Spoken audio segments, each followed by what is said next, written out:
Story 1. In 2013, when I was 15, I started taking small jobs around my neighborhood to save up for my first laptop. Most of the work was simple babysitting, yard work, and sometimes pet sitting for families who lived nearby. By the next summer, people trusted me enough to stay overnight if they needed someone reliable. That's how I ended up taking care of a golden retriever named Toby for a couple who lived across town. Mr. and Mrs. Ray were friendly but formal when they called. They said they needed someone for a full week while they traveled for work. They offered good pay and asked if I'd be willing to stay at their home instead of just visiting during the day. Their house was new and much bigger than most on their street. During the walkthrough, they showed me everything I would need: the pantry where Toby's food was kept, the leash by the door, and the spare bedroom where I'd be sleeping. They also pointed out a small black camera fixed to the living room wall. It was aimed directly at the area where Toby's bed was placed. They told me the camera was just to check on Toby in case he got anxious at night. I nodded and didn't think much of it. By then, lots of people were using cameras to monitor their pets. The setup looked pretty normal, focused on the dog's spot and part of the living room. The first 2 nights were easy. Toby ate without any trouble, slept through most of the evening, and seemed calm. I spent my evenings watching TV or reading on the couch until it got late. Honestly, I sometimes forgot the camera was even there. But on the 3rd night, I accidentally dropped a glass of water in the kitchen. Not even a minute later, I got a text from Mr. Ray asking if everything was all right. I quickly cleaned up and told him it was nothing serious.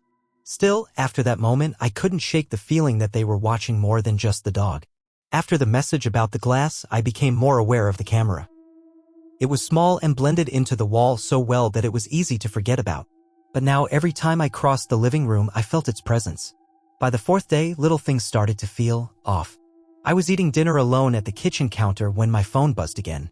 This time it was Mrs. Ray. She asked if Toby had finished eating. I had just filled his bowl a few minutes earlier. It was possible they had checked the camera and seen him eating, but the kitchen was off to the side, outside the camera's main angle. It didn't seem like they should have been able to see that so easily. Later that night, I went upstairs to get a clean towel from the hall closet. As I reached the landing, I paused. From the stairwell, I could see that the living room camera was still angled toward Toby's bed, but also just enough toward the stairs to catch part of the hallway above. I hadn't noticed that before. I wondered if they had adjusted it remotely, or if it had always been like that and I just hadn't realized. At bedtime, I checked the guest room carefully. There were no cameras inside that I could see. I even checked the smoke detector and corners of the ceiling just to be sure. I tried to sleep, but the thought kept turning over in my mind.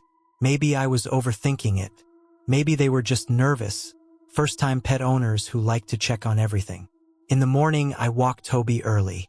While I was out, I thought about moving the living room camera just slightly, tilting it back fully toward the dog's bed to give myself a little more privacy.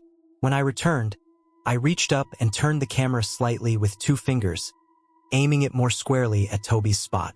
It was a subtle change. Less than 5 minutes later, my phone vibrated. I stared at the message for a long moment. They had been watching everything, not just checking on the dog. I set the phone down and went to sit on the couch. For a while, I stayed still, thinking through my options.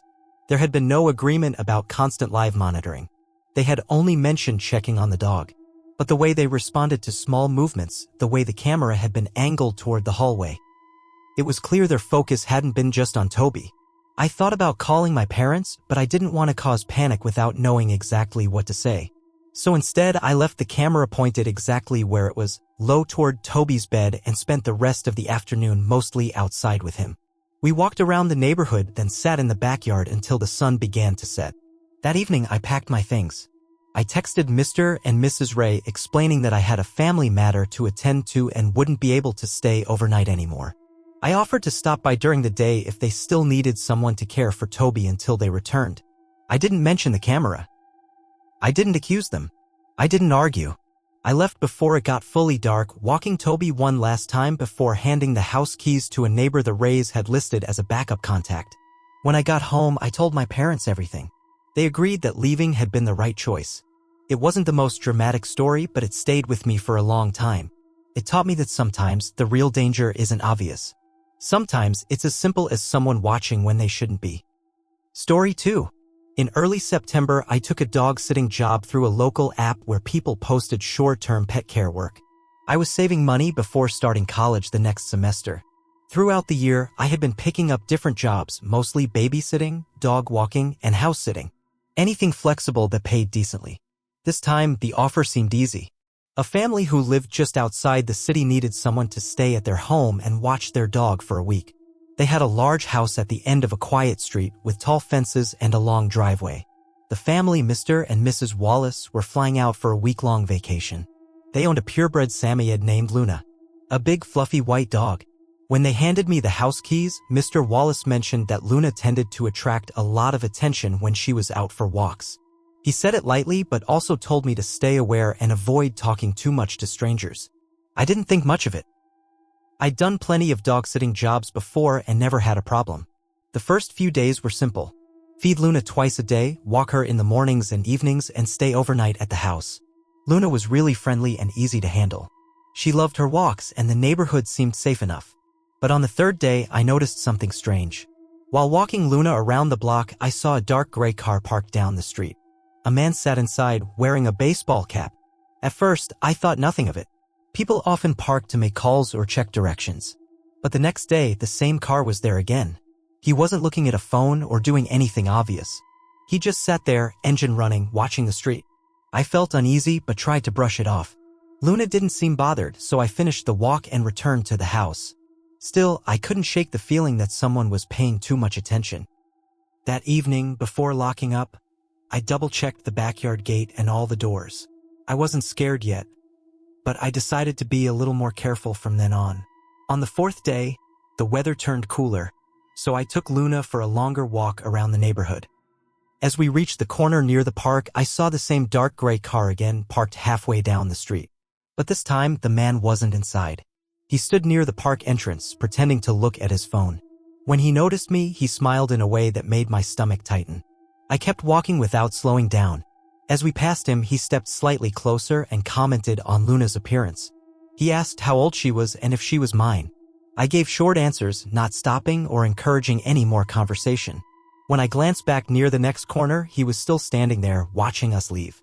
I changed our route immediately. We took longer streets back to the Wallace house, and I made sure he wasn't following. Once we got home, I locked the door behind us and checked every window. Later that evening, while letting Luna into the backyard, I noticed the side gate. The latch was hanging loosely again, even though I had checked it earlier that morning.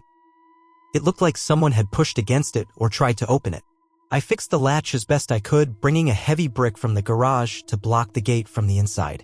But the uneasiness stayed with me through the night.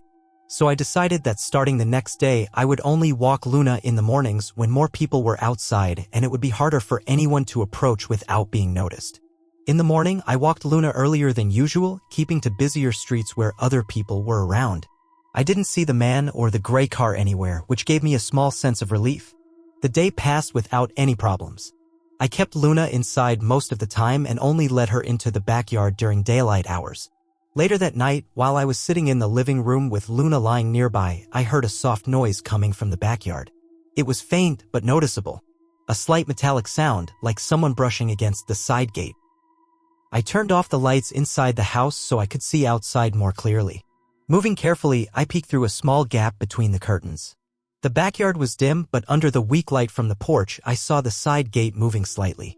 Someone was standing just beyond the fence, trying to push it open quietly. Luna stood up and started growling, low and steady in her throat. I stayed calm and moved to get my phone. I called the police, explaining that someone was trying to break into the backyard.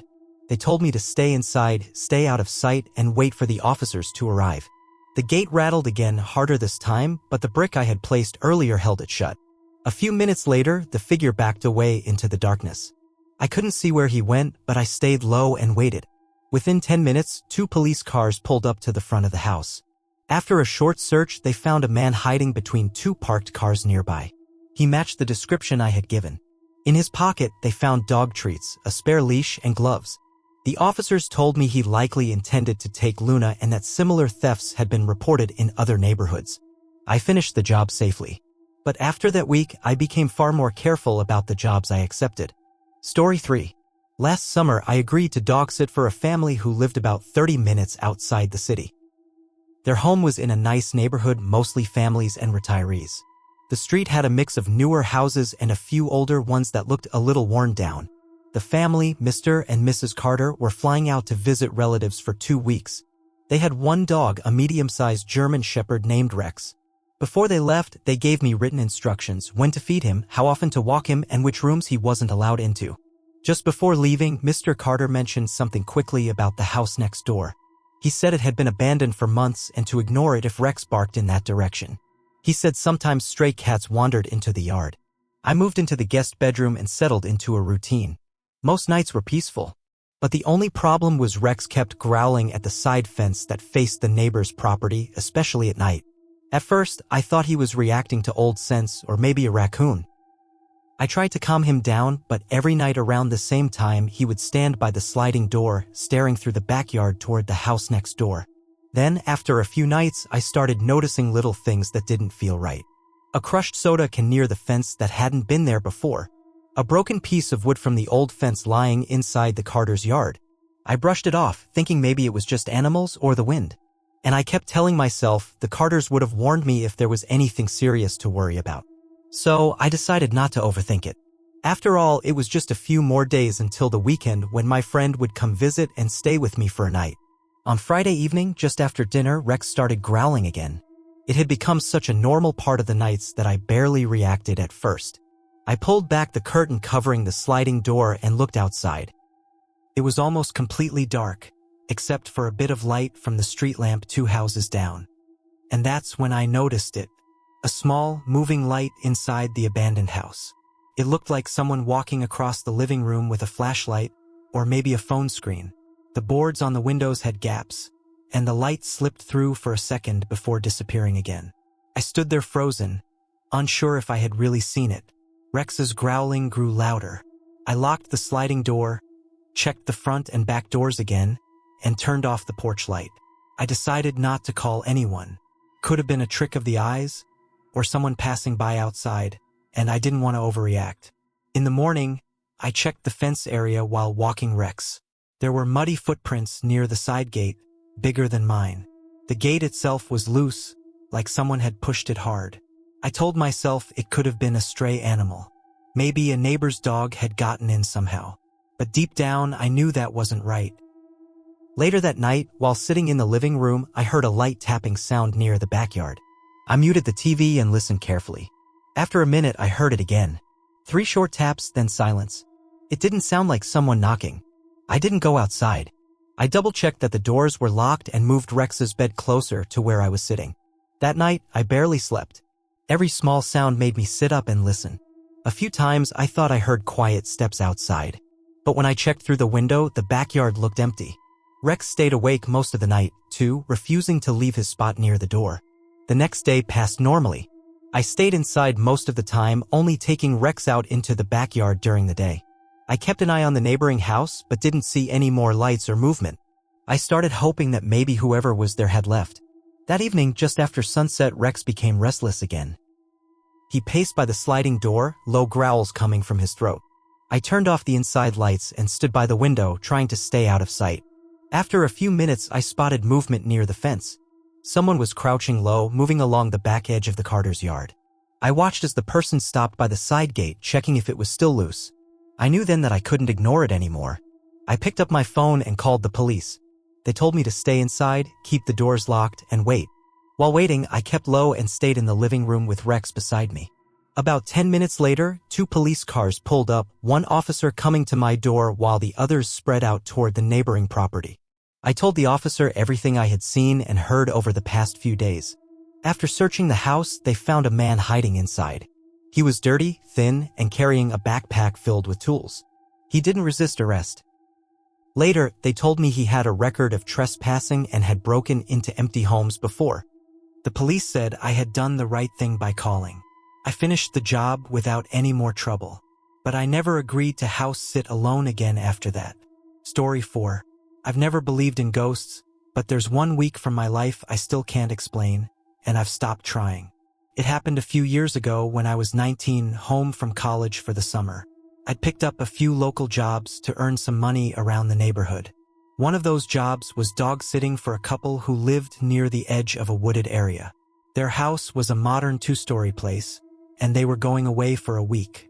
They needed someone to stay overnight with their dog, Lily, a black lab about 8 years old. I didn't mind. The house had Wi-Fi, food was stocked, and I had my own room. That first day went fine. Lily followed me around, slept near the couch, and didn't bark much except once when a deer passed through the yard at sunset. Then she went quiet. But I noticed one thing, though. Every time I opened the front door to take her outside, she would stop at the threshold, look up not at me, but a little off to my right, and just wait. She'd wag her tail and sit like she was waiting for someone else to go first. It wasn't dramatic or creepy, just something small. I figured she was trained that way and didn't think about it again. It was on the second walk that I started to notice more. We were going down a trail behind the house. Lily walked close to my side, but again, not directly next to me. She kept looking up as if someone was walking beside her. At one point, I slowed down and Lily slowed too, but not in sync with me. It was like she was matching someone else's pace. By the third day, it became harder to brush off what was happening. Every time we went out, Lily acted the same. She would glance up at the empty space beside her, sometimes wagging her tail, sometimes slowing down or stepping aside like she was making room for someone else. She wasn't scared. It was more like obedience. So I started changing small things to see if she would react differently. Like, I opened the door wider, stood in a different spot, even tried calling her out sharply to break the habit. But no matter what, she paused and waited for that invisible presence first. That afternoon, I decided to take a different trail, one that led into a small clearing about half a mile from the house. The path was muddy from rain the night before, soft enough that you could see our footprints clearly. As we walked, I kept looking down, just curious to see if Lily's track stayed beside mine. At first, everything looked normal. My prints, her paw marks a little behind me. Then the trail got narrower, and I noticed it. There were 2 sets of human footprints. Mine and another set about 2 feet to the right of Lily. Same size as mine, but the stride was slightly longer, like someone taller walking alongside us. I stopped immediately and looked around. The clearing was empty. No sound except the trees swaying. I told myself maybe another hiker had been there earlier and I just hadn't noticed. But these prints were fresh, clean in the wet mud, following the same pace we were walking. Lily stood still when I stopped. She looked up again at that same spot beside her and wagged her tail once. I didn't say anything. I just turned us around and headed straight back to the house, my eyes scanning the woods the whole way. When we got back, I wiped Lily's paws, checked the locks, and closed every curtain. I didn't want to look out into the woods anymore. That night, I slept with the bedroom door closed and Lily lying across the threshold facing the hall. In the morning, the house felt totally different. It was quiet, but not in a normal way. I got up early, fed Lily, and stayed inside. I kept thinking about the footprints. I tried to tell myself there had to be a normal explanation, but it didn't feel right. That afternoon, I tried to take Lily outside. She followed me to the porch, then stopped and refused to step off it. I tugged gently on the leash, but she wouldn't move. After a few minutes, I gave up and brought her back inside. Around 7 p.m., Lily went to the front door and sat down. She didn't bark or whine, just stared at the door handle completely still. I stayed in the living room and watched her. She didn't move for a long time. Then, without any sound or sign, she wagged her tail once and shifted slightly to the side as if making space for someone else to come in. I didn't move. Nothing about the door changed. No knock, no noise. I looked toward the window near the door, but there was nothing outside. After a few minutes, Lily lay down, but kept facing the door. I stayed where I was. I didn't open the door, and I didn't call her away from it. That night, I moved a chair in front of the bedroom door and let Lily sleep inside the room. When morning came, I packed my things. The owners came back around noon. I handed them the keys, gave a quick update about feeding times, and left. I didn't mention anything about the walks or the footprints. I just wanted to leave. I never went back to that house. I never took another dog-sitting job after that week. I also stopped walking trails alone even during the day.